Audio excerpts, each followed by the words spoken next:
Well, it's been a morning, in fact, of high tension in the Middle East. Israel's military says it's now resumed the ceasefire after it launched a series of strikes on Gaza, killing 18 people.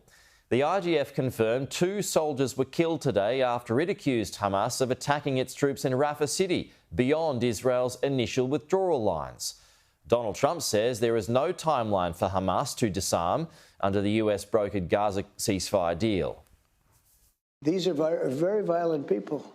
This is a very violent part of the world. Nobody's seen violence like this. If we have to, we'll disarm them. The U.S.? Well, whether it's me or the U.S. or it's, a proxy, could be Israel with our backing. Lviv says it'll suspend the delivery of aid into the enclave until further notice. The ceasefire is still in place on paper. But the ambulances arriving at Al-Aqsa Hospital tell a different story. These casualties are said to have been hit in a drone strike at a coffee shop in central Gaza.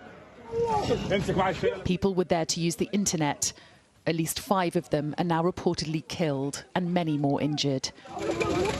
Israel's military won't say whether it carried out this strike in an area it agreed to vacate under the ceasefire.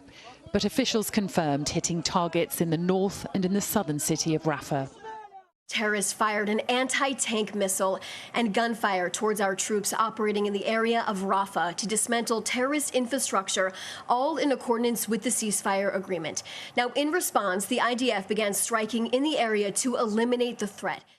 When the ceasefire began 10 days ago, the Israeli military had withdrawn to a so-called yellow line within Gaza. Violations of this line are proving one of the most contentious and dangerous elements of the current arrangement.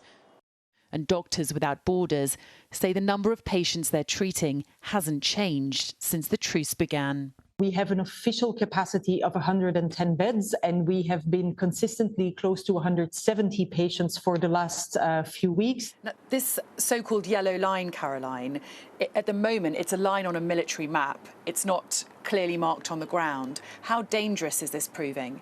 At the emergency room of Al-Aqsa Hospital that we support, there our doctors are telling me that they have kept receiving patients who indeed approach that line too closely. On top of that as well, the other injuries that we continue seeing are people returning to their homes, including children picking up items that they do not know what it is that turn out to be an exploded ordnance and that explode in their hands as they touch them. The children of Gaza continue to pay the price, caught between 2 sides still trading fire. Watching here as the digging for deceased hostages continues. Israel has warned more strikes could follow in a ceasefire that's growing more fragile by the hour. Sally Lockwood, Sky News, Jerusalem.